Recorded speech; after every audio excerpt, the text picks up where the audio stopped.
आज हम लोग न्यूमेरिकल्स बनाने वेव ऑप्टिक्स के और शुरू करेंगे एनसीईआरटी के न्यूमेरिकल से। और ये 10.1 वेव ऑप्टिक्स का ये पहला एक बड़ा सिंपल न्यूमेरिकल है। लैम्डा दिया है हमको एक वेव का, इट्स ए मोनोक्रोमेटिक वेव, उसकी वेवलेंथ कितनी है। It is coming from air to the water surface. Water एक ट्रांसपेरेंट मीडियम है। ये अगर ऐसे आएगी then some part of it will be reflected and some part of it will be refracted. This is reflected and this is refracted. Okay. अब हमसे क्या पूछा जा रहा है, वेवलेंथ, फ्रीक्वेंसी एंड स्पीड दोनों की हमको अलग अलग बतानी है। तो पहले हम लेते हैं रिफ्लेक्टेड। रिफ्लेक्टेड क्या, wavelength, lambda, frequency and speed, ये तीनों आप बताएंगे। तो पहले बताइए रिफ्लेक्टेड में क्या होगा।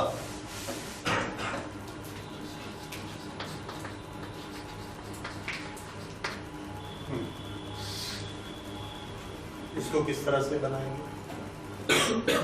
रिफ्लेक्टेड में वेलोसिटी कम हो जाएगी, ज्यादा हो जाएगी या सेम रहेगी। क्यों सेम रहेगी? Because the medium is same. तो वेलोसिटी में क्या इफेक्ट लिखेंगे? No change. अच्छा, nu always remain same because frequency is property of the source. और एक सोर्स ने एक बार लाइट निकाल दी तो वो किसी भी मीडियम में जाए तो उसकी फ्रीक्वेंसी नहीं बदलती। सो दिस इज ऑल्सो सेम। उसके बाद वेवलेंथ, अगर v और फ्रीक्वेंसी सेम है तो लैम्डा क्या होता है? v अपॉन फ्रीक्वेंसी। ये दोनों सेम है इसलिए लैम्डा भी कैसा रहेगा? सेम। ये है reflected. This is incident and reflected. अब हम लेते हैं incident and refracted. Refracted means this. ये है मीडियम 1 और ये है medium 2. Medium 2 is what? Water. और इसका म्यू कितना दिया हमको? 1.33. ओके, फिर से तीनों को स्टडी करते हैं। बताइए आप क्या जानते हैं, अगर मीडियम चेंज होगा तो क्या चीज चेंज होती है? वेलोसिटी चेंज होती है। So velocity will be different. ये वेलोसिटी कितनी होती है? ये हमको मालूम है, mu of water is equal to velocity. Velocity बताइए यहाँ क्या लिखूं? एयर की water? Right, this will be air and this will be water. जिसका म्यू लेना है उसमें वेलोसिटी नीचे आएगी डिनोमिनेटर में। ओके, ये आ गया। तो वेलोसिटी इन वाटर कितना हो जाएगा? Velocity in water is equal to velocity in air divided by mu, divided by mu of water. Mu of water कितना होता है? 1.33. 1.33 is 4 upon 3. So this we can write 4 and this we can write 3. Right? 4 upon 3. ये आ गया mu for water 4 upon 3. तो 3 upon 4 की value कितनी होती है? 0.75. So this is equal to 0.75 of velocity in air. Velocity in water is 0.75 velocity in air. तो यहाँ पर क्या चीज? हाँ, अगर आप velocity in air 3 पॉइंट लेते हैं, 3 × 10⁸ तो वो आ जाएगा। ओके, सो रिफ्रैक्टेड वेव की वेलोसिटी कैसी हो जाएगी? डिक्रीज। डिक्रीज होके कितनी रह जाएगी? 0.75 velocity of incident ray, incident की जो वेलोसिटी है उससे 0.75 हो जाएगी। ये वेलोसिटी के बारे में। अब बताइए फ्रीक्वेंसी के बारे में। What will be the change in frequency? Frequency will remain same. Medium change होने का फ्रीक्वेंसी पे कोई इफेक्ट नहीं पड़ता, क्योंकि फ्रीक्वेंसी किससे बनती है?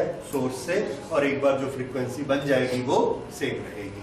सो फ्रीक्वेंसी विल बी सेम। अब lambda that is wavelength. Wavelength क्या होता है? Velocity upon frequency. Velocity upon frequency wavelength, velocity upon frequency. Frequency तो सेम है पर वेलोसिटी कम हो गई है, तो लैम्डा का क्या होगा? लैम्डा भी कम हो गया। कितना हो जाएगा? 0.75। सो दिस विल बी 0.75 लैम्डा। ये बात समझ में आई? क्योंकि लैम्डा क्या होता है? Velocity upon frequency.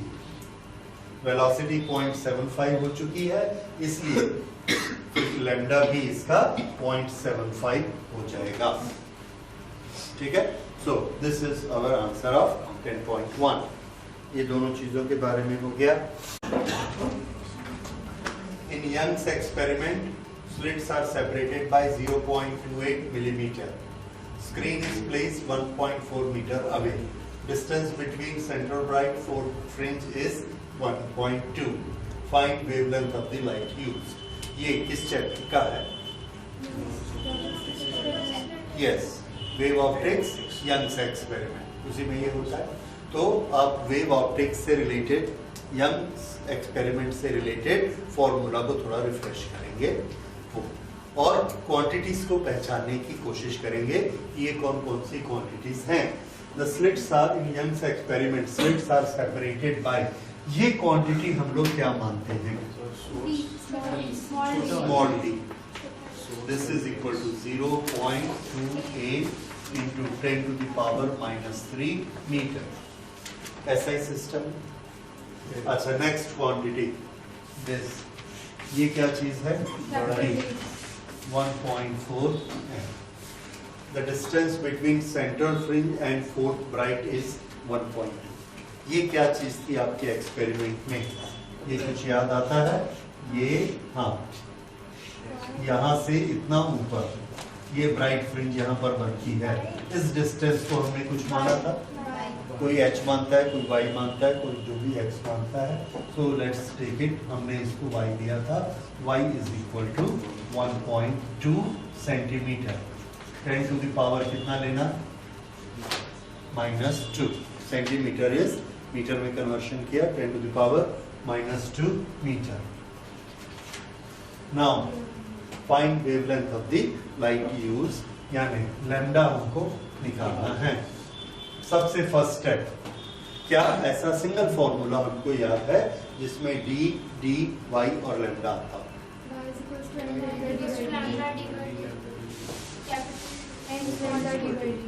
N, okay okay, ये हम भूल गए। 4, ये हमको क्या दिया गया है? n is equal to 4, that is number of bright fringe is 4। अब वो फॉर्मूला लगाइए। क्या बता रहे हैं आप? y is equal to n lambda small d by, right, capital D by d, छोटा d नीचे रहेगा। ओके, ये आ गया। अब इस फॉर्मूला को अप्लाई करिए और वैल्यूज रखिए। वैल्यूज रखने में आसानी ये है कि पहले ही हमने वैल्यूज को सबको SI में कन्वर्ट कर दिया। अगर आप पहले लिख लिया करें तो बाद में भूलेंगे नहीं, अदरवाइज आपकी ऑर्डर गड़बड़ा जाएगा। ठीक है? सो y 1.2 into 10 to the power -2 y हो गया। n is equal to 4 into lambda, lambda निकालना है इसलिए उसको लैम्डा ही लिखेंगे। d is equal to 1.4 divided by small d. Small d is given 0.28 10 to the power -3। इसको आप चाहे तो जैसा मर्जी लिखिए, 28 into 10 to the power -6 ये हमने इसको लिख दिया ना, -125 और ये जो 1.4 है इसको क्या लिख सकते हैं, 14 × 10⁻⁻1। अब हमने डेसिमल सारे खत्म कर दिए। ओके, अब 14 2 28 करिए और लैम्डा निकालिए।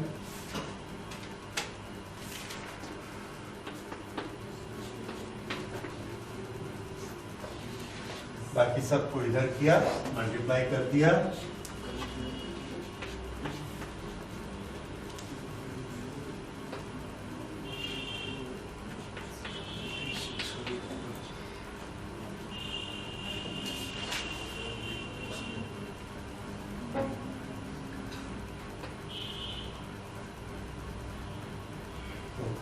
वन ये खत्म हो गया।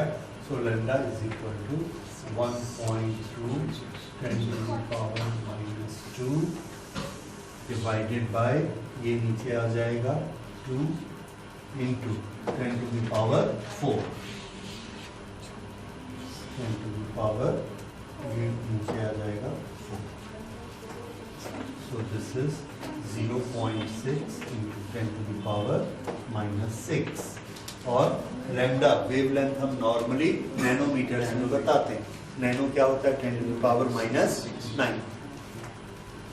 -6 क्या होता है माइक्रो, और नैनो क्या होता है -9। तो इसको अगर -9 करना है तो इस डेसिमल को हमको 3 आगे बढ़ाना पड़ेगा। Okay, so this will B 600 × 10⁻⁹। और अब इसको हम क्या लिख सकते हैं, 600, ये मीटर है तो ये क्या बन गया, nanometre. Lambda is equal to 600 nanometre.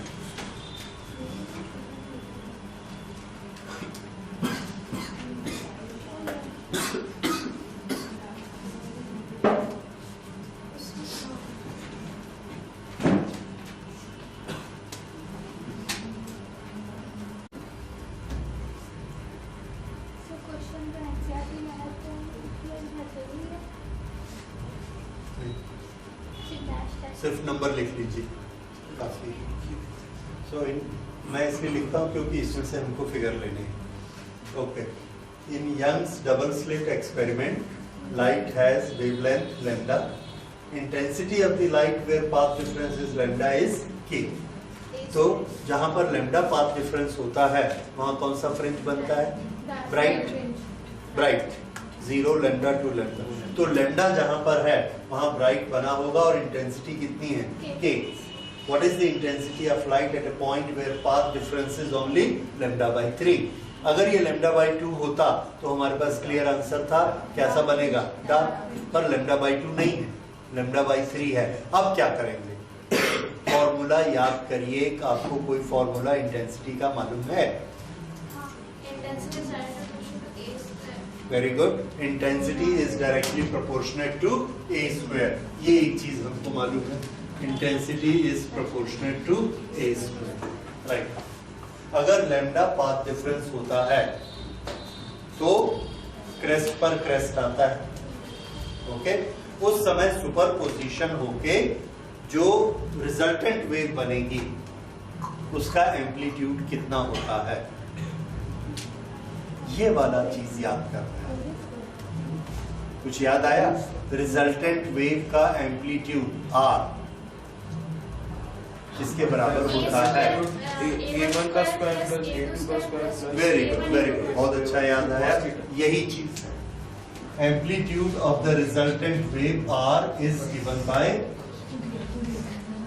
a1 square plus a2 square plus 2a1 a2 cos phi. What is phi? Phase difference. When the path difference is lambda, then how much is the phase difference? Pi/2 or G नहीं. When the path difference is lambda, the phase difference is 0 or 0 or 2 pi. Okay. अच्छा, if थोड़ा सा इसको easy करने के लिए हम A1 और A2 दोनों को एक समान मान लेते हैं। A for lambda path difference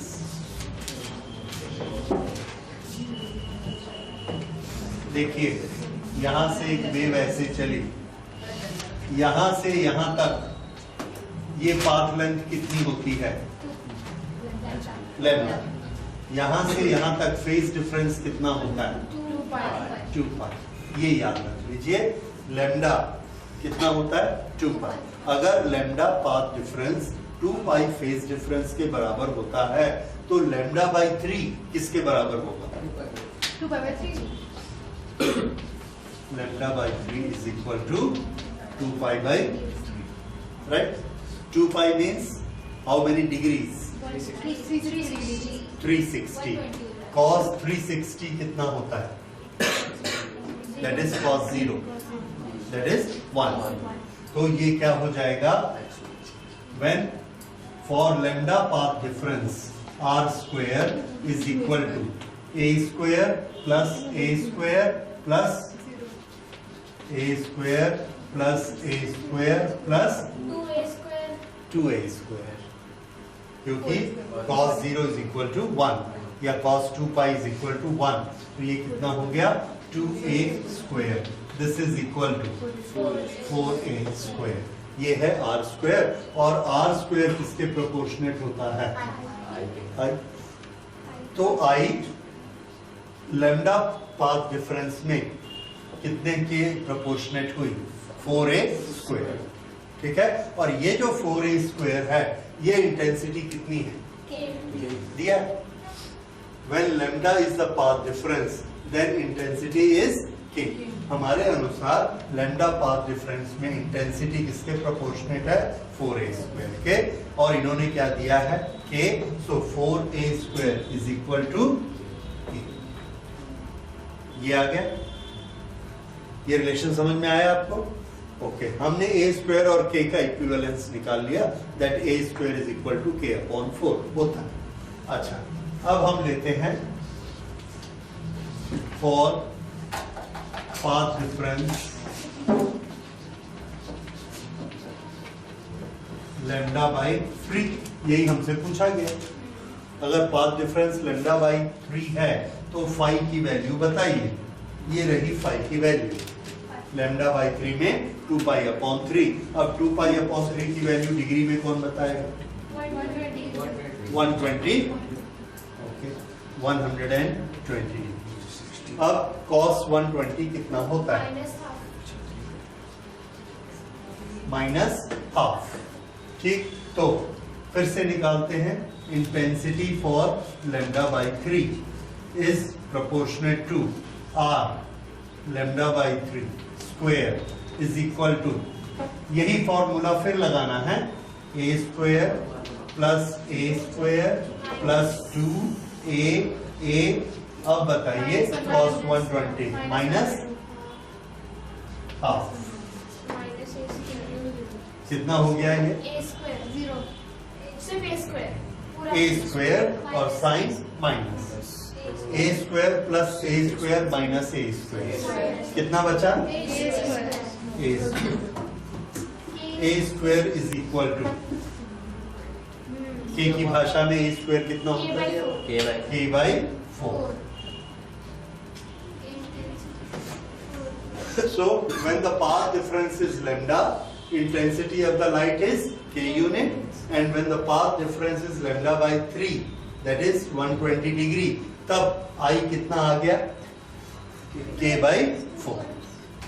So this is our answer. Intensity is equal to k upon 4. Lambda by 2 होने से 0 हो जाता, लैम्डा होने से फुल k हो जाता, लैम्डा बाई 3 है तो उसके बीच में कुछ होगा। हमने देखा है इंटेंसिटी कैसे चेंज होती हैं, इस तरह से चेंज होती है। ये इंटेंसिटी का ग्राफ है। तो यहाँ इंटेंसिटी कितनी है? k। यहाँ इंटेंसिटी कितनी है? 0।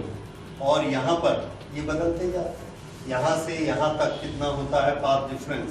लैम्डा, यहां से लैम्डा बाई 2, तो लैम्डा बाई 3 इससे थोड़ा सा कम होगा, यहाँ कहीं आएगा। तो ये जो इंटेंसिटी है, ये इंटेंसिटी हमने निकाली, कितनी आ रही है, k बाई 4। अगर ये k है तो यहाँ पर इस पॉइंट पर कितनी चमक होगी, k by 4। That is what it means. ये स्क्रीन है, इस स्क्रीन पे यहाँ फुल ब्राइट है और यहाँ पे डार्क, और जहां ये आएगा this is 0, this path difference is lambda, this path difference is lambda by 2 and this path difference is lambda by 3। यहाँ पर की चमक, यहाँ पर की ब्राइटनेस कितनी आ रही है, k by 4। ये k है तो इतनी थोड़ी सी चमक इसमें होगी। समझ आया ये? इस तरह से इस स्क्रीन पे ज्यादा ब्राइट, कम ब्राइट, जीरो ब्राइट और ब्राइटनेस इंक्रीज होगी, डिक्रीज होगी, ये उसका ग्राफ है। एनीवे, तो इसकी वैल्यू क्या आ गई इंटेंसिटी की, k/4। ये हमारा क्वेश्चन है। Angular width of the fringe. Angular width of the fringe क्या होता है, यहां पर फ्रिंजेस बन रही हैं, bright fringe, then dark fringe, then bright fringe and then dark fringe. इसमें किसी भी एक फ्रिंज को हमने लिया, इसके ये जो दोनों एंड्स हैं, इसके दोनों एंड्स को इस सेंटर पॉइंट से मिलाएंगे। ये वाला जो एंगल बनेगा, this is known as angular width of this fringe. अगर हम इसको लिखेंगे theta, then what is theta? Theta is angular width of fringe। इस एंगुलर विड्थ का क्या आप लैम्डा से रिलेशन निकाल सकते हैं? निकालिए। कैसे निकालेंगे? तो इसके लिए याद रखिए, for angle how do we measure the angle? Arc upon radius. Angle को कैसे नापेंगे? Arc upon radius. ओके, अगर इसकी ये विड्थ w है और ये d है, डिस्टेंस d, तो बताइए थीटा, w और d इनका आपस में क्या relation? Theta is equal to w upon d। अब इस w का एक फॉर्मूला आपको याद है जिसमें लैम्डा आता है, क्या है वो? Yes, n lambda d by d। Okay, उसमें n को नंबर 1 कर दीजिए ताकि वो डिस्टर्ब नहीं करे। तो ये कितना आ जाएगा, lambda d divided by d, और ये वाला d यहाँ आ गया।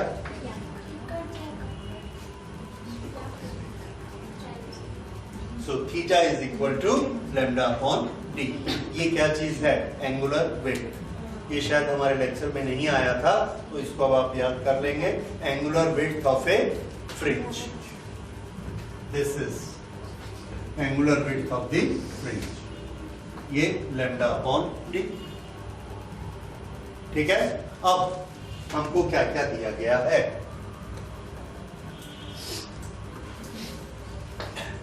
0.2 डिग्री किसकी वैल्यू? थीटा की। 1 मीटर किसकी वैल्यू है? कैपिटल डी की, जो हमको नहीं चाहिए। Okay, lambda is equal to 600 mm। What will be angular width of the if the whole apparatus is immersed in water? जब हम एपरेटस को वाटर में डालेंगे तो किस चीज में डिफरेंस आ जाएगा? इसमें क्या बदल जाएगा? Velocity and wavelength. ठीक है, तो वेलोसिटी को तो हमको इसमें कोई यूज नहीं है, वेवलेंथ का है। तो ये वेवलेंथ अगर एयर में होती है तो हम उसका इक्वेशन लिखते हैं in air. Theta in air is equal to, देखिए पहले एयर में था फिर वाटर में गया, तो एक बड़ा अच्छा तरीका होता है कि पहले आप रिलेशन को एयर के लिए लिखिए, फिर उसी रिलेशन को वाटर के लिए लिखिए। तो theta in air is equal to theta in air is equal to lambda in air divided by D. D क्या है? Distance between the slits. Okay, फिर से theta in water is equal to lambda in water divided by D in water. ठीक है, अब इससे बताइए theta in water कैसे निकालेंगे? इसमें से इसको डिवाइड कर लेंगे तो ये क्या आ जाएगा? Theta in water divided by theta in air is equal to how much? Lambda in water lambda in air.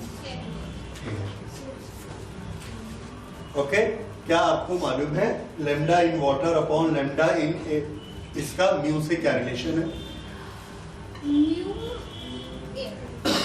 हाँ, mu mu air with respect to water. ठीक है, तो म्यू ऑफ वाटर से क्या रिलेशन हुआ? 1 अपॉन म्यू ऑफ वाटर। ठीक है, क्योंकि हमारा फॉर्मूला क्या होता है?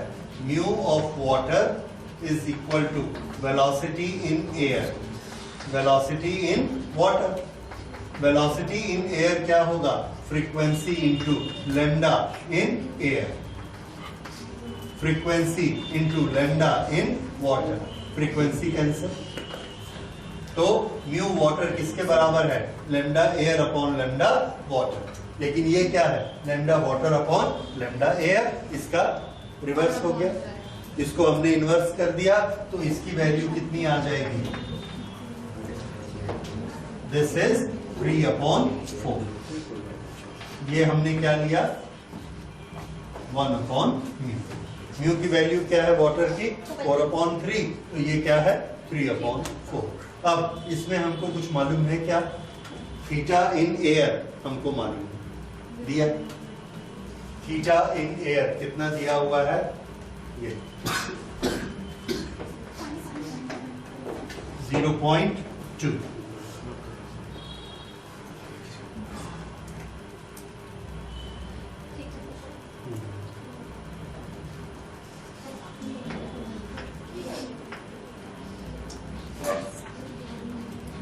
Theta in water upon 0.2। तो थीटा इन वाटर कितना है? 3 अपॉन 4 इंटू 0.2। इसका कैंसिलेशन कर लीजिए, 0.12। So this is 0.3 upon 2, 0.15। थीटा इन वाटर इज 0.15 डिग्री।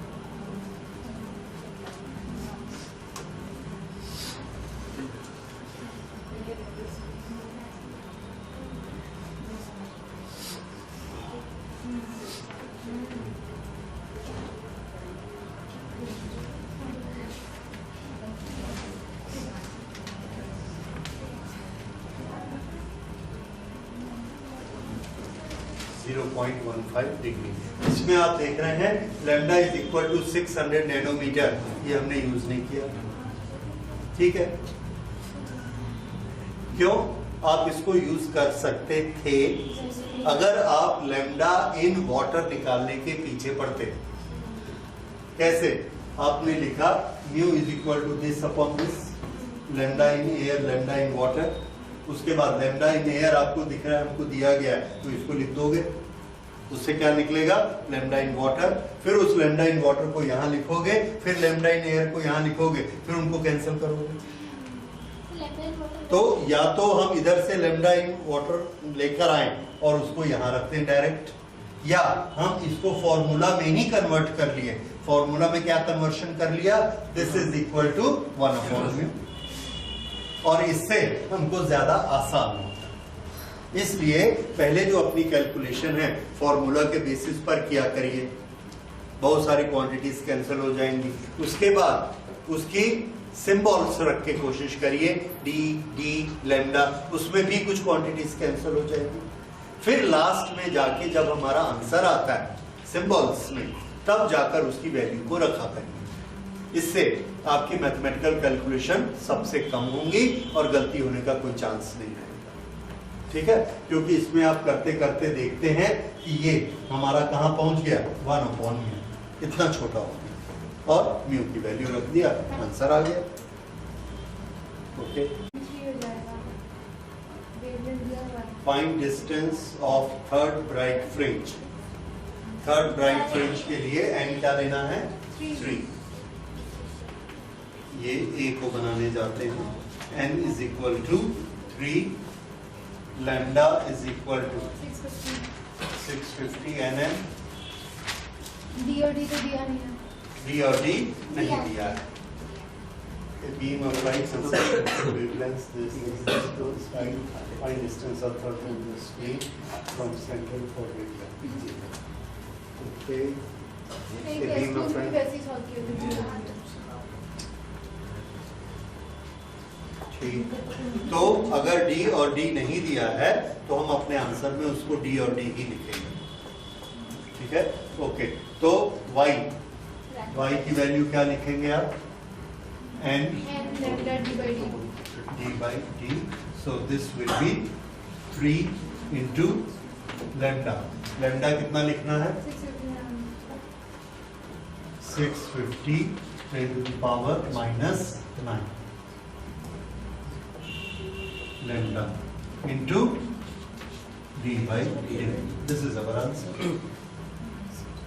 ठीक है, इसको आप सॉल्व करके चाहे तो इसको 10 to the power -6 कर सकते हैं, -3 कर सकते हैं, मिलीमीटर बनाएंगे तो ज्यादा अच्छा है। तो ये कितना हो जाएगा, 10 to the power -9 d by d। और चूंकि ये d by d नहीं दिया है इसलिए हम लोग इसको ज्यादा कुछ नहीं कर पाएंगे। This is our answer for a. अच्छा, हाँ, ऐसे ही रहने देते। अब इसकी हाइट कितनी होती है, ये थर्ड फ्रिंज की है। अब हमको दूसरा क्वेश्चन देखिए, B, what is the least distance from centre to maxima when fringes due to both wavelengths coincide. इसको कैसे बनाते हैं, ये देखिए 650 वाली की कुछ विड्थ होगी, फिर उतना ब्लैक आएगा, फिर इसकी विड्थ होगी, फिर ब्लैक आएगा, फिर विड्थ होगी। इसको सीढ़ी जैसे मानते जाएंगे।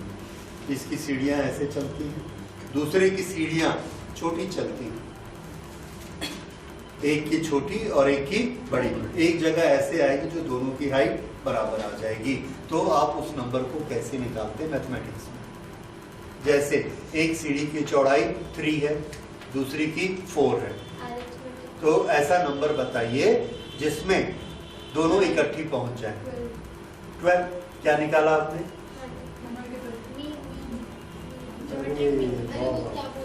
वो क्या बोलते हैं, एलसीएम, क्या बोलते हैं इसको, एलसीएम निकालना। ओके, किस किस चीज का एलसीएम निकालना है, विड्थ का, राइट।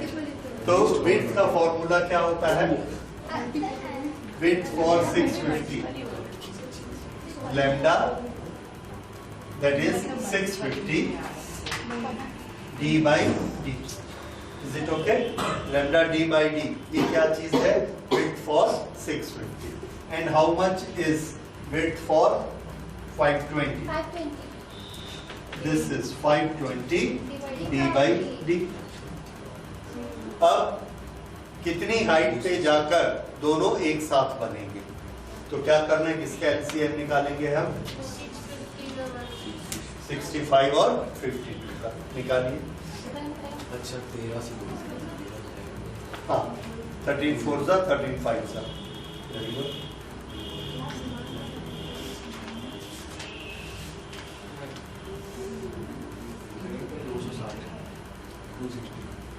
$260।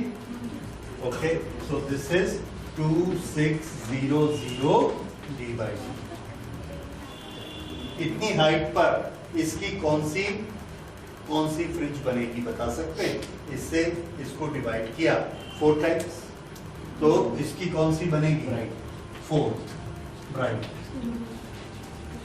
इसकी कौन सी बनेगी? इसको इससे डिवाइड किया तो 5 टाइम्स हुआ, तो this is 5th bright. Dark नहीं, दोनों डिवाइड हो रहे हैं फुल। ओके, तो इसकी 4th ब्राइट फ्रिंज कितनी हाइट पर बनेगी? इतनी हाइट पे बनेगी। फॉर्मूला रख के देख लीजिए, 4 × 650 कितना आ जाएगा? 2600। इसके केस में क्या करेंगे? 5 × 520 कितना आ गया? 2600। इसी को ही एलसीएम कहते हैं, लीस्ट कॉमन मल्टीपल आ गया। Okay, so this is the height, is the height where they will have bright fringe together.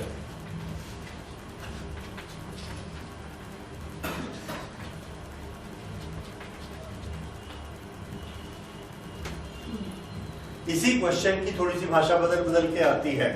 जैसे 650 की जहां 4th फ्रिंज बनती है, वहां पर 520 की कौन सी फ्रिंज बनेगी? ऐसा आंसर भी आ सकता है।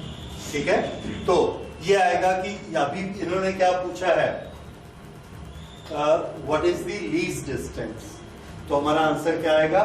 Least distance is 2600, d/d is the least distance. अगर ये आता which bright fringe is there at that height, तो हम क्या लिखते? For 650 it is 4, for 520 it is 5। इस तरह के आंसर होते। तो आंसर अलग अलग पूछे जा सकते हैं। मेथड याद रखिए, विड्थ निकालनी है और उसका एलसीएम निकालना है, राइट? उससे हमको क्या मिलेगा? कॉमन, जहां पे दोनों डिवाइड हो जाएंगे वहां पे फ्रिंज बनेगी, और उससे आप क्या निकाल सकते हैं? कौन सी फ्रिंज किस फ्रिंज से मैच करती है। जहां पर इसकी 4th बनेगी वहां इसकी 5th बनेगी।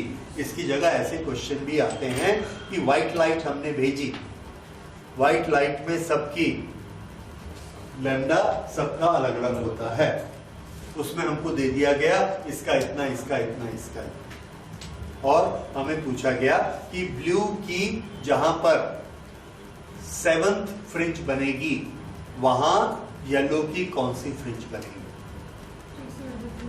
राइट? तो आपको उसका 7 × विड्थ करना है, फिर इसकी विड्थ निकाल के उससे डिवाइड कर देना है येलो की विड्थ को, तो पता लग जाएगा कि येलो की कौन सी फ्रिंज वहां पर बनेगी। तो इसी तरह से इन्हीं चीजों को घुमा घुमा के क्वेश्चंस बनाए जाते हैं। क्वांटिटीज यही रहती हैं, तो स्टोरी को आपको समझना होगा और कौन सा ऑपरेशन करना है ये निकालना है, किसको किससे डिवाइड करके क्या निकलेगा। हाँ, तो ये question number 10, 11, 6563 angstrom H alpha light emitted by hydrogen in a star is found to be red shifted by 15 angstrom।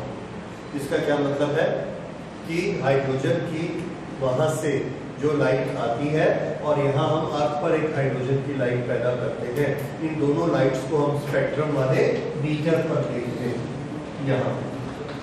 तो ये अर्थ पे जो हमने हाइड्रोजन बनाया वो इस तरह का है, रेड और इधर में व्हाइट। ये हाइड्रोजन की लाइन H अल्फा यहाँ पर आती है, अर्थ पे हमने देखा। अब जिस स्टार से लाइट आ रही है वहां भी हाइड्रोजन ही लाइट भेज रही है, पर उसकी लाइट आती है और उसको हम स्पेक्ट्रम में देखते हैं, तो वो लाइट यहाँ आने की बजाय यहाँ दिखती है उसकी लाइन। तो हाइड्रोजन की ओरिजिनल लाइन यहाँ होनी चाहिए थी और हमको यहाँ पर दिखती है, यहाँ से यहाँ ये शिफ्ट हो गई है और किस तरफ शिफ्ट हुई है? रेड की तरफ, इसलिए इसको क्या बोलते हैं? Red shift. यहाँ पर वायलेट की फ्रीक्वेंसी ज्यादा होती है और रेड की फ्रीक्वेंसी कम होती है। इसका मतलब इसकी जो फ्रीक्वेंसी अपीयर हो रही है वो कैसी है? Less than the actual frequency. जब ऐसा होता है तो उसका मतलब है स्टार कैसे मूव कर रहा है, it is moving away. Okay, अब हमारे पास इसका क्या फॉर्मूला है? आपके पास इसका फॉर्मूला है shift in frequency, change in frequency divided by original frequency. This is equal to velocity of relative velocity of the star divided by velocity of the light. This is Doppler's law in light. लेकिन हमको यहाँ पर frequency नहीं दी है, lambda दिया है, lambda दिया है तो ये इसको हम लेम्डा में कन्वर्ट कर लेते हैं।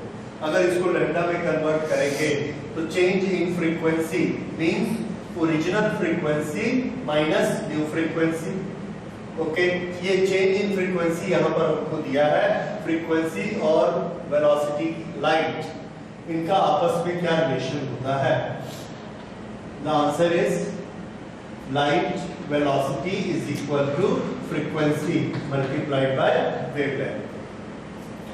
इसलिए हमको मिलेगा frequency is equal to v upon lambda. इससे हम इसको बना सकते हैं, what is this change in let us suppose there was a frequency nu1, there is frequency nu2, and the change in frequency is nu1 minus nu2, and nu is equal to v upon lambda, so this will be v upon lambda 1 minus v upon lambda 2 divided by nu. Nu is again original frequency nu1, so this we can write as v upon lambda 1, v upon lambda 1. Now you will see v is cancelled, so what we get here is lambda 1 upon lambda 1 minus 1 upon lambda 2. This is lambda 2 minus lambda 1, lambda 2 minus lambda 1 upon lambda 1 lambda 2, and this is lambda. कहाँ पर? Okay, अब फिर से देखिए change in frequency, frequency की change, तो हमने क्या लिखा? v upon lambda 1, nu1, nu2 क्या है? v upon lambda, nu1 minus nu2, ये हमको क्या देता है? Change in frequency delta nu, this is to be divided by nu, nu को हमने क्या लिखा? v upon lambda 1, original wavelength कितनी थी? lambda 1।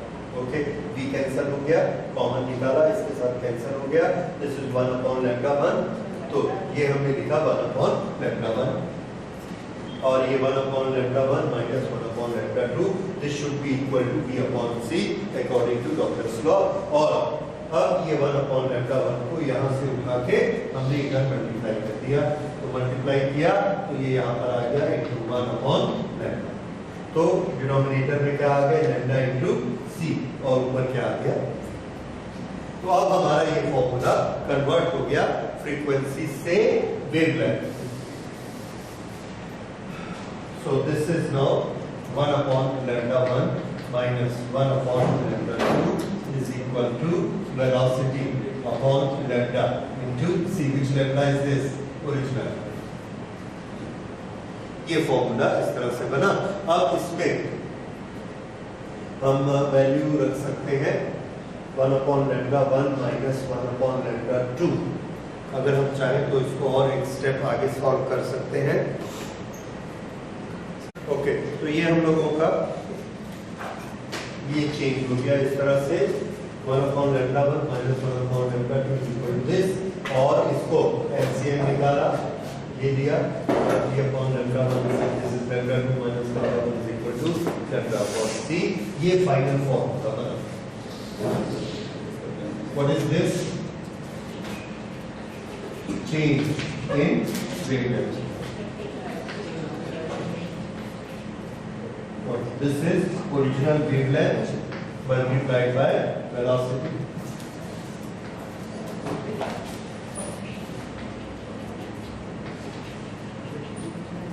तो ये जो एक फॉर्मूला बनता है इसको हम लोग याद कर लेते हैं ठीक उसी तरह से जैसे हमने ये फॉर्मूला याद किया होगा। ठीक है, तो ये सब डेरिवेशन का उतना इंपॉर्टेंस नहीं है, ये फाइनल फॉर्मूला उसको आप याद रखिए, ये उसका फाइनल फॉर्म आएगा।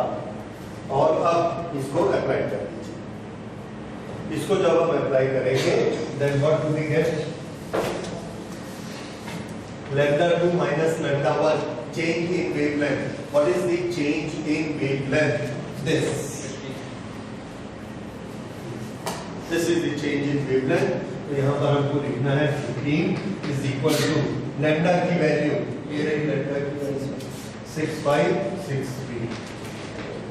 ये है स्टार के मूव करने की वेलोसिटी जो हमको निकालनी है, वो लिखी रहेगी कि divided by velocity of light 3 into 10 to the power 8। तो अब से आप याद रखेंगे, एक तो डॉपलर्स का ये फॉर्मूला है और इसको लैम्डा में कन्वर्ट करेंगे तो ये फॉर्मूला है। न्यूमेरिकल में आपको कन्वर्ट करने की जरूरत नहीं है, दोनों को याद कर लीजिए। ओके, अब इसको जब आप सॉल्व करते हैं और v की वैल्यू निकालते हैं तो v is equal to 15 into 3 into 10 to the power 8 divided by 6563 और इसको सॉल्व करेंगे, this will come to 6.86 into 10 to the power 6, no 10 to the power 5 meter per second। इस तरह से ये सॉल्व होगा। So this will be the velocity और speed with which the star is receding from the earth. Earth से speed से दूर जा रहा है। In Young's double slit experiment, light has wavelength 600 nanometer, angular width of the fringe formed at the distant screen is 0.1 degree. What is spacing between the two slits? इसमें एक चीज आई है जो शायद आपने पढ़ी या नहीं पढ़ी, हम लोगों से हो सकता है छूट गई हो। Angular width of the fringe. ये angular width of the fringe क्या होता है? Angular width of the fringe देखिए, ये स्क्रीन है जिस पर अल्टरनेट फ्रिंजेस बनी हुई है। लेट अस से this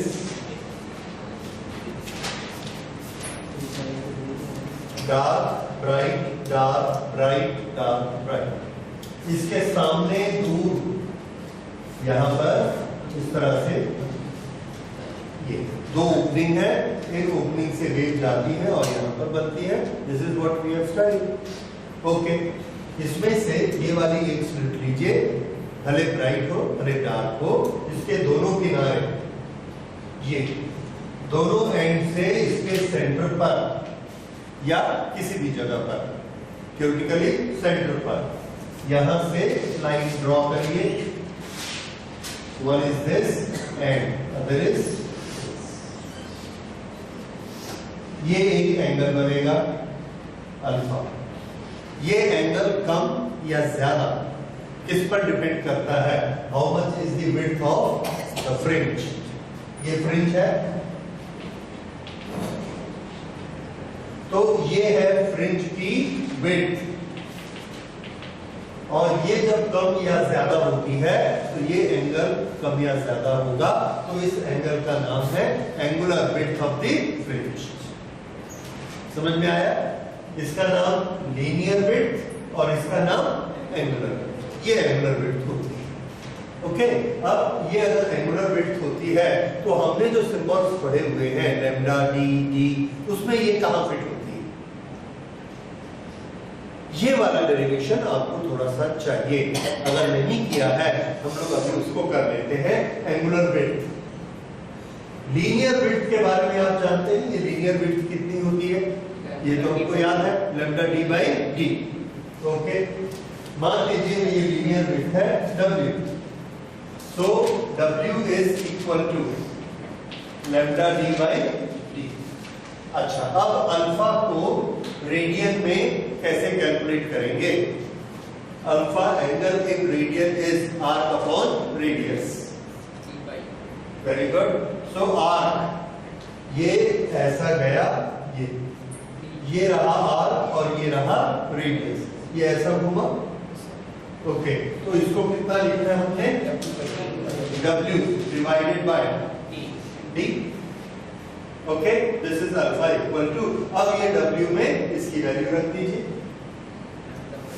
this is equal to W, ये वाली वैल्यू यहां ले आते हैं। So this is lambda D upon D into this D, lambda by, ये क्या है? Angular width. तो आगे से हमको नोट कर लेना है, angular width alpha is equal to lambda by D। आप चाहें तो इस न्यूमेरिकल में इसको कैलकुलेट करिए, चाहें तो आप यहां से न्यूमेरिकल स्टार्ट कर सकते हैं। We know that angular width is equal to lambda by D। ठीक है, ये लैम्डा बाय D। तो जितना D छोटा होगा उतना इस एंगल की वैल्यू ज्यादा होगी, उतना फ्रिंज बड़ा बनेगा। सो this is angular width formula. अब इस एंगुलर विड्थ फॉर्मूला से आपने इसको बनाना है। अब इसमें ये बताइए कि हम वैल्यूज कैसे रखेंगे, कितनी कितनी रखें? लैम्डा की वैल्यू कितनी रखनी है? Lambda 600 nanometre. हर चीज आपको SI सिस्टम में काम करना है। ये हो गया lambda divided by D, small d। Okay, ये हमको निकालना है, अननोन स्मॉल d। और क्या मालूम होना चाहिए? अल्फा। अल्फा कितना है? एंगुलर विड्थ 0.1, लेकिन इसको आप 0.1 नहीं लिख सकते क्योंकि 0.1 डिग्री है and degree is not SI unit. हमने क्या यूज किया है? आर्क अपॉन रेडियस, और वो कैसे बनता है unit? Radian. So you must convert 0.1 degree into radian. कितना होगा बताइए? Yes, pi by 180 multiplied bye 0.1। तो याद रखिए, पाई रेडियन में 180 डिग्री। ठीक है, तो अल्फा रेडियन कितना बनाएगा? अल्फा इंटू पाई रेडियन में, नो सॉरी उल्टा हो गया, 180 डिग्री, इधर डिग्री रखनी है हमको, 180 डिग्री में pi radian. Therefore alpha degree में pi upon 180 multiplied by alpha. अब यहां पर जो अल्फा की वैल्यू है उसको हम रखेंगे, दैट इज 0.1। तो ये हमने रखा 0.1 इंटू पाई अपॉन 180। अब इसमें देखिए अननोन क्वांटिटी कौन सी बची? D। यही हमको निकालना है, तो इसको कैलकुलेट करिए और कैलकुलेट करके बताइए D की वैल्यू कितनी आएगी।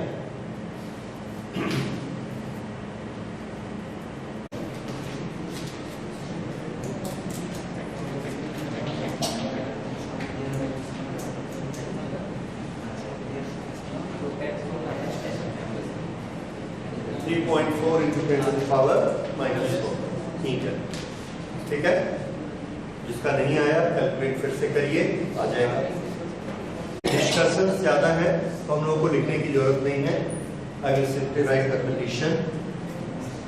पहला है, in a single slit diffraction experiment width of the slit is made double the original width.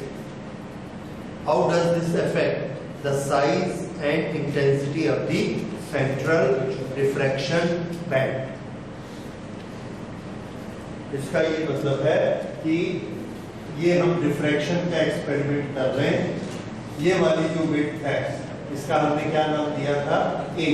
अगर हम इसको 2A कर दें तो इसके सामने ये जो सेंट्रल राइट बनेगा, इस सेंट्रल की विड्थ में क्या डिफरेंस आएगा, और जो इसकी इंटेंसिटी है, ये इंटेंसिटी जो कि पहले इतनी हाई हो रही थी, क्या अभी भी यहाँ पर इतनी इंटेंसिटी होगी या और ज्यादा लाइट यहाँ पर तेज हो जाएगी? क्यों?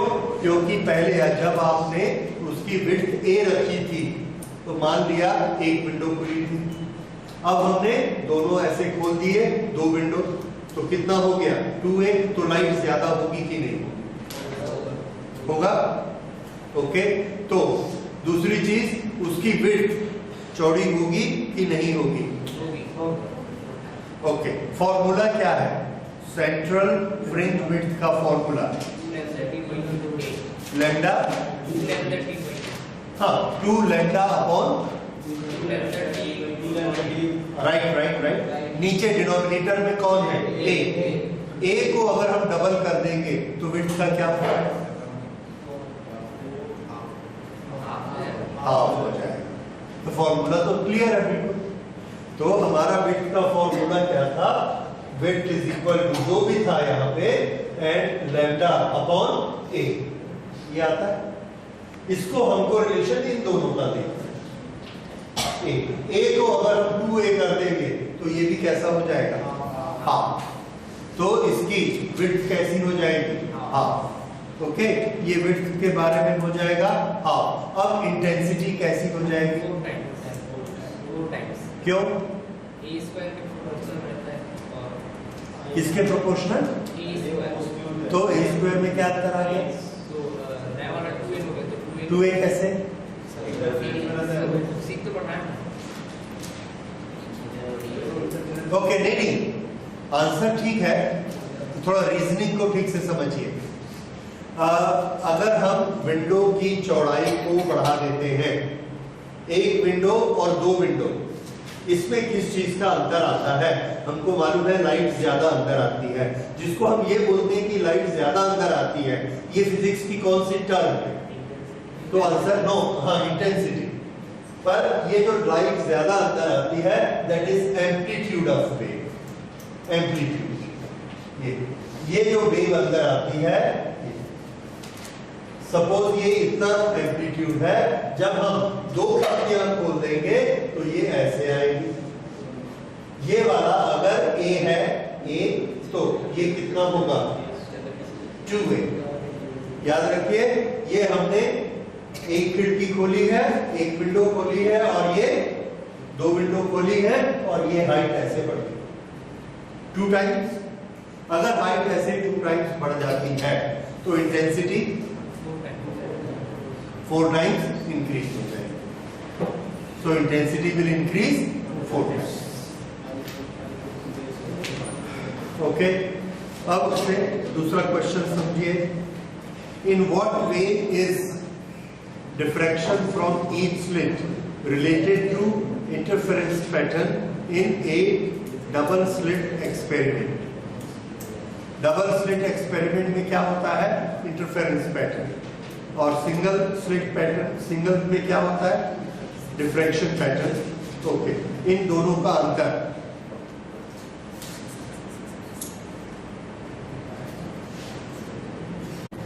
क्वेश्चन सुनिए।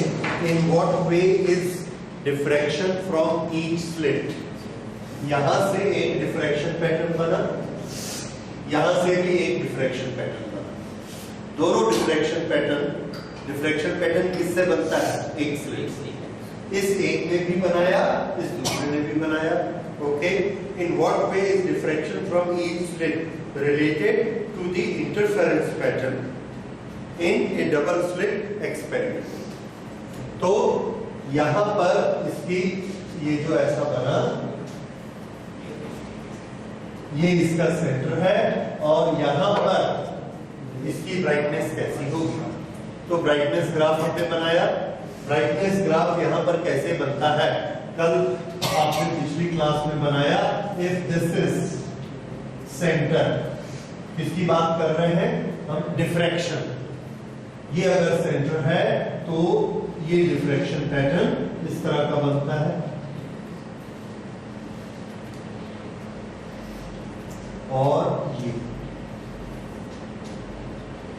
इसका एनवलप। ये कौन सा पैटर्न है? Diffraction pattern from A single slit. इसने यहां पर डिफ्रैक्शन पैटर्न बनाया, तो यहां पर हमने ये डार्क पॉइंट, ये फर्स्ट डार्क ऊपर फर्स्ट डार्क नीचे, तो यहां से हमने एनवलप बनाया और इसके अंदर ये ऐसा बना।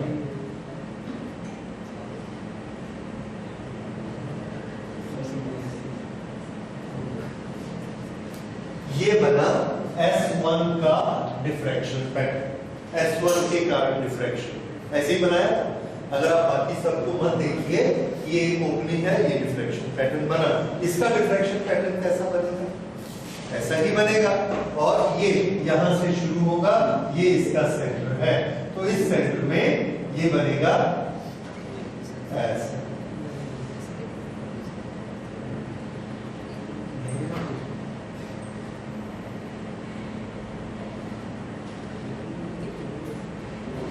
और ये यहां से इस तरह से। ये एनवलप पहले का देखिए, ये एनवलप दूसरे का देखिए। ये क्या बताते हैं? Intensity of light, average intensity of light. अब इस स्पेस में ये दोनों आते हैं, ये भी और ये भी, तो यहां पर ब्राइटनेस कैसी हो जाएगी? ज्यादा। यहां पर ये अकेला पड़ गया, ब्राइटनेस कैसी हो जाएगी? कम। और यहाँ पर भी ब्राइटनेस कम, और बीच में ब्राइटनेस ज्यादा, क्योंकि दोनों से आ रहा है। तो अल्टीमेटली हमको ये कैसा मिलता है? इस तरह से।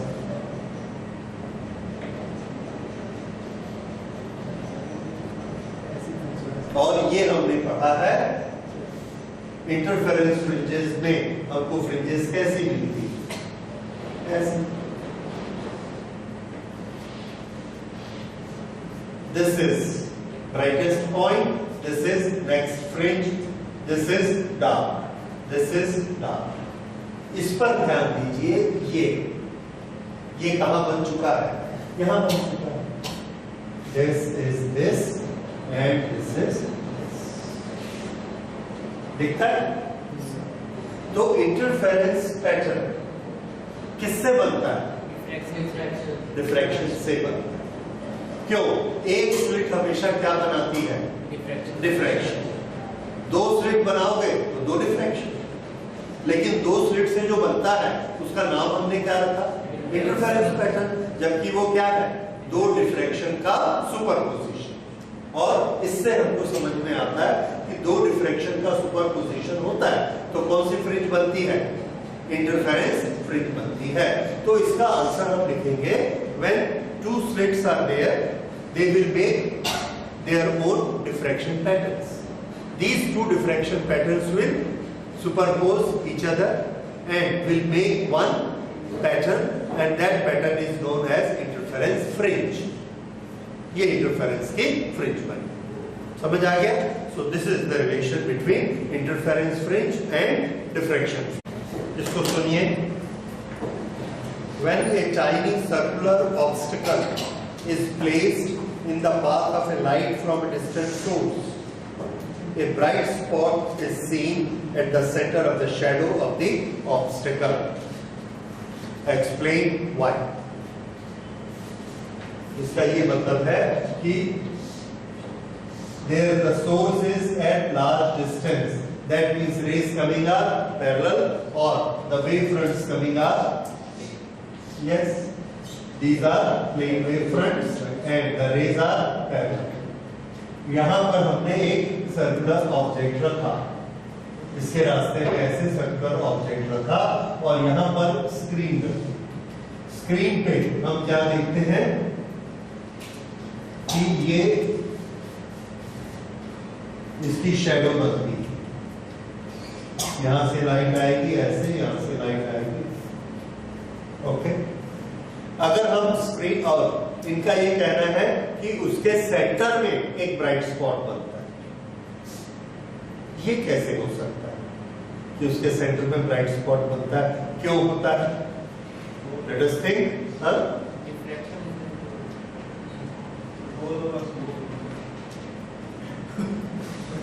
नहीं। देखिए यहां से इसका पैटर्न कैसे जाएगा, डिफ्रैक्शन के कारण ये लाइट ऐसे बेंड होती है,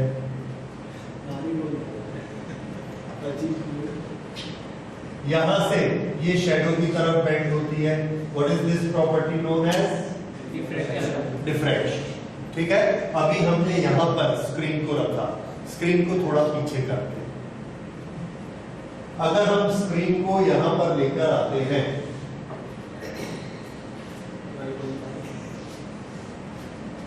ओके, यहां पर स्क्रीन को लेकर आएंगे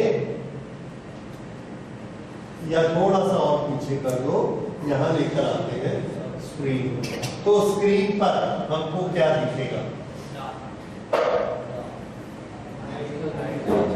इधर से ये वेव फ्रंट्स आगे बढ़ रहे हैं, ये और ये वाले वेव फ्रंट यहां पर रुक गए, पर ये वाले वेव फ्रंट तो आगे आ रहे,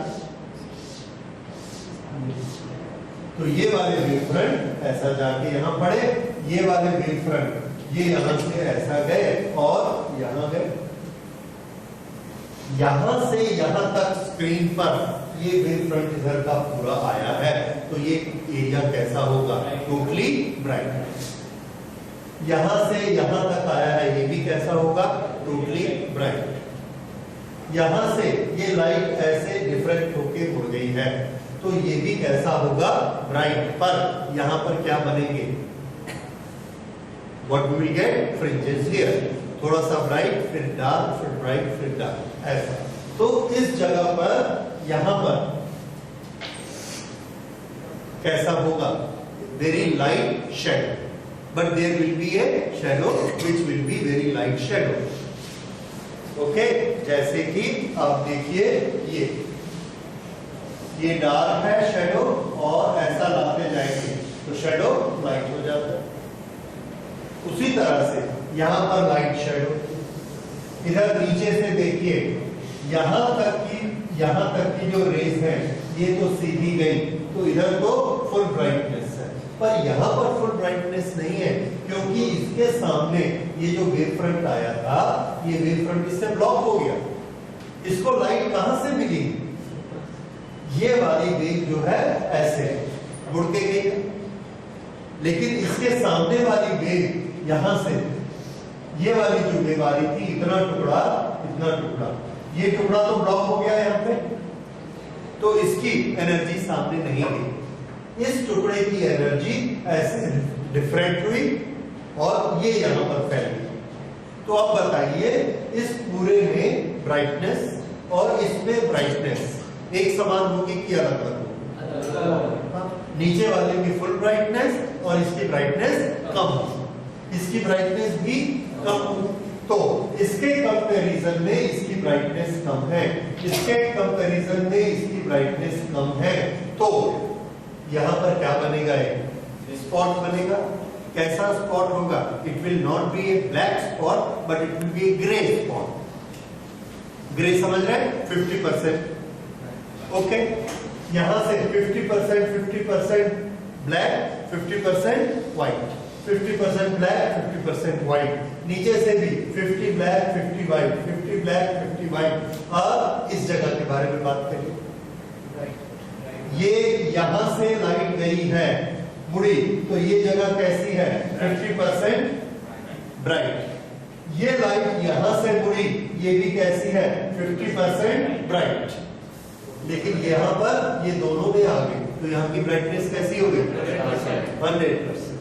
तो ये एरिया कैसा रहा, 50% व्हाइट 50% ब्लैक, ये वाला 50% व्हाइट 50% ब्लैक, और ये वाला ये ऐसा एरिया है। बीच का एरिया कैसा दिखता है, 100% व्हाइट, और ये वाला 50% व्हाइट 50% ब्लैक। तो हमको क्या दिखेगा, there is a shadow. Shadow क्यों दिखेगी, क्योंकि ये भी कैसा है, 100%, ये भी कैसा है, 100%, यहां से यहां तक कितना है, 50%, यहां से यहां तक 50% राइट, और इतनी सी जगह में फिर कैसा हो गया, 100% राइट। अब इसको रिंग की शक्ल दे दीजिए, सर्कल बना दीजिए, तो कैसा दिखेगा ये? देयर इज ए डिस्क और डिस्क के बीच में कैसा है? ब्राइट। समझ में आया? इस तरह से जब हम राउंड ऑब्जेक्ट को रखते हैं और स्क्रीन को पीछे करते जाते हैं तो एक जगह ऐसी आएगी कि वहां पर आपको क्या दिखेगा? Yes, there is a shadow but there is a white spot yes at the centre. तो ये है इसका question number C. So it is very interesting. अब इसके बाद लेते हैं question number D. Two students are separated by 7 meter partition wall in a room which is 10 meter high. If both light and sound waves can bend round the obstacle, how is it that the students are unable to see each other even though they can converse easily?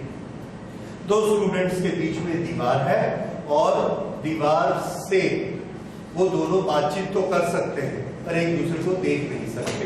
देखने के लिए उधर की light wave इधर आनी चाहिए, sound के लिए उधर की साउंड वेव इधर आनी चाहिए। हमको मालूम है डिफ्रैक्शन होता है।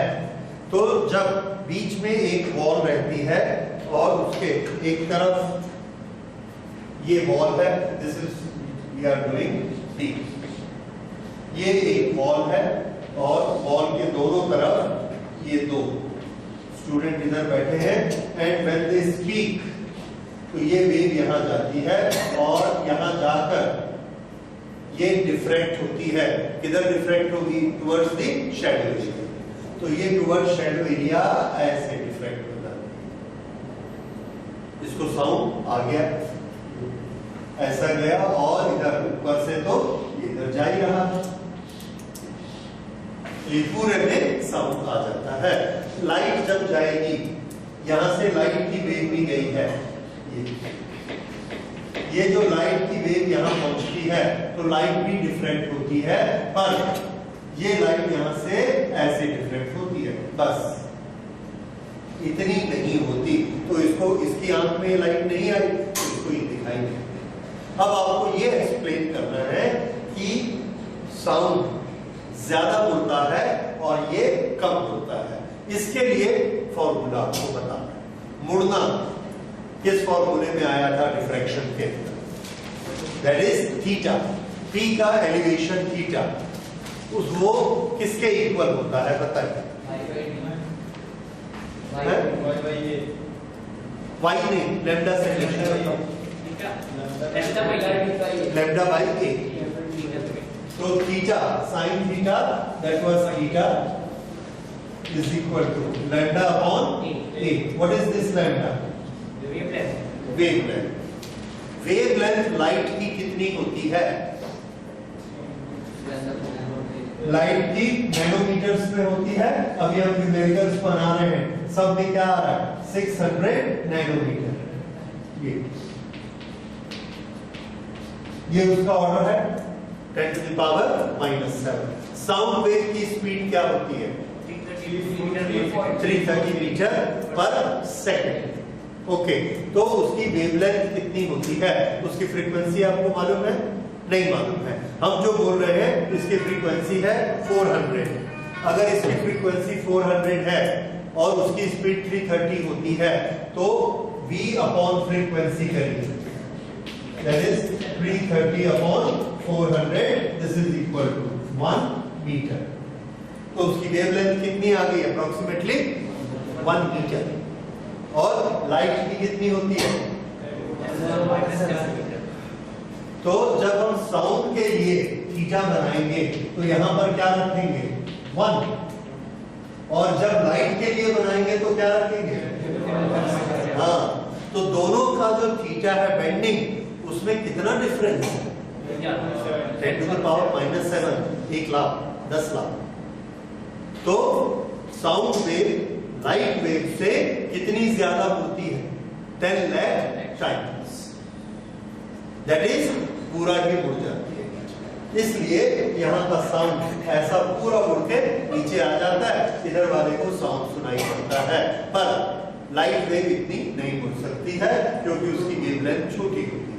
तो short in one line answer आप क्या लिखेंगे? The bending of the light theta is equal to lambda upon a. Lambda for the light is to the order of 10 to the power minus 7. Lambda for sound is 10 to the power 1.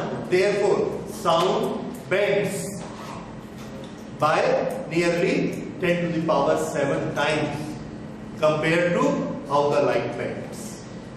Therefore, the sound almost bends completely.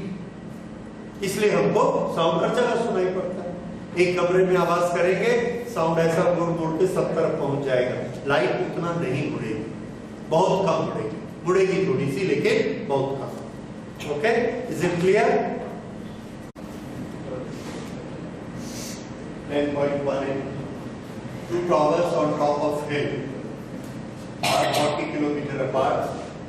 Line joining them pass 50 meter over a hill, halfway between the two towers. What is the longest wavelength of radio wave which can be sent between towers without appreciable diffraction effect? ये कौन सा chapter है? Waves. ठीक है, क्योंकि wave दिख रहा है, वेवलेंथ दिख रहा है. अब उसमें कौन सा टॉपिक है पहचान?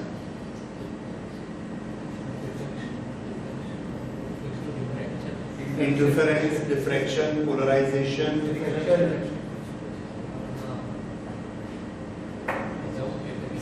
यहां पर हमको प्रॉब्लम होता है.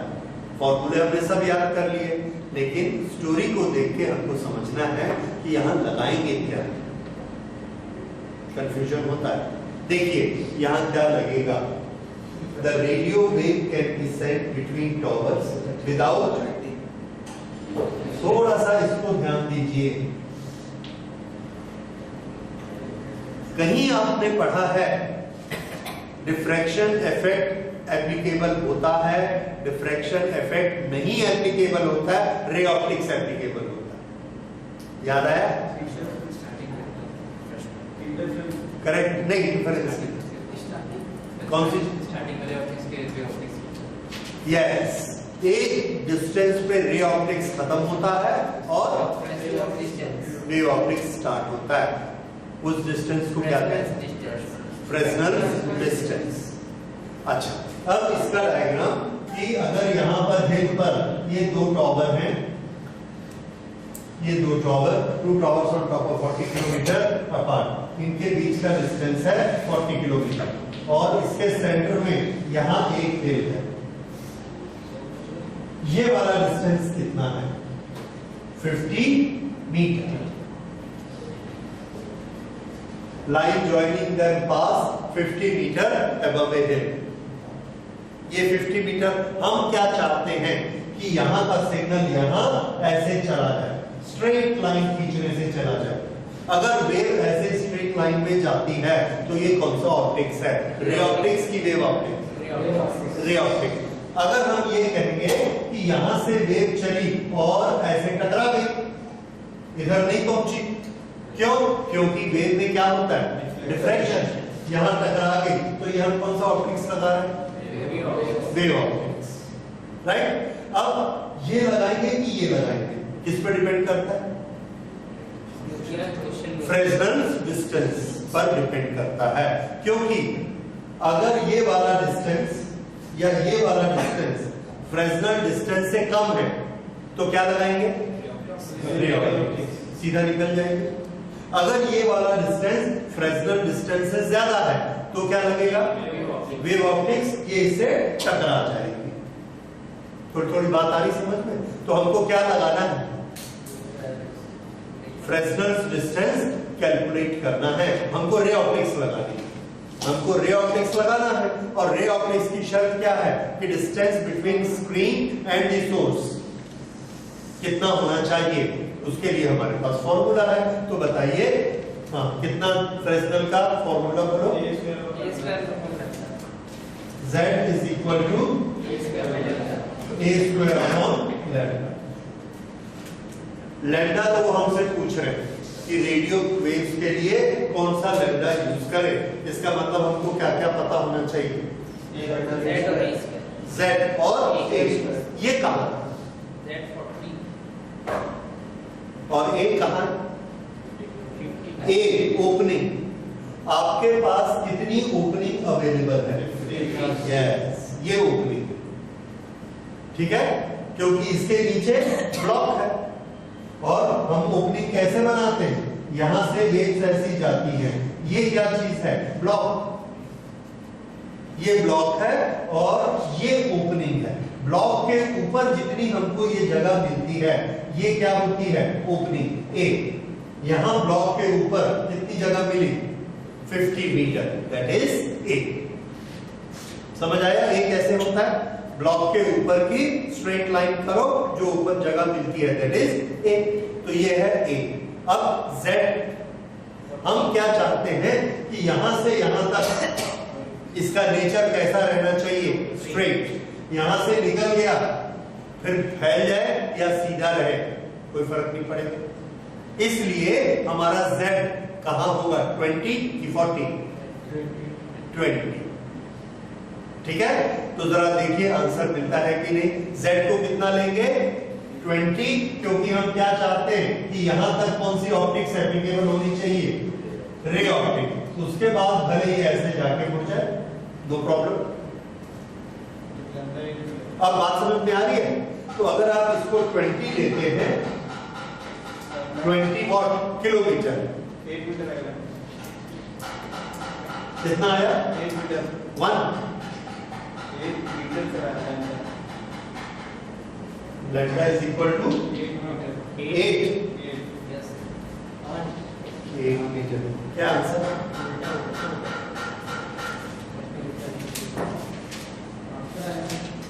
$12.5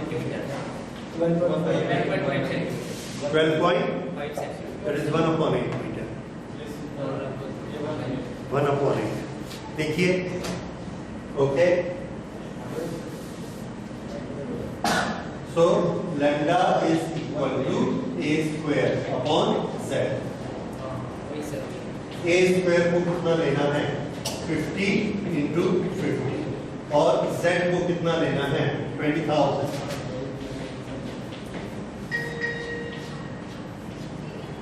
Yes, 1/8. 1/8 meter, and 1/8 meter is equal to 12.5 centimetre. ठीक है, तरीका समझ आया? देखिए कहां की चीज कहां जाकर फिट होती है। न्यूमेरिकल बनाने का ये एक बेनिफिट है। And NCERT numericals are very good in the sense कि कैसे चीजें अप्लाई होंगी वो हमको बताता है। So this is Fresnel's test.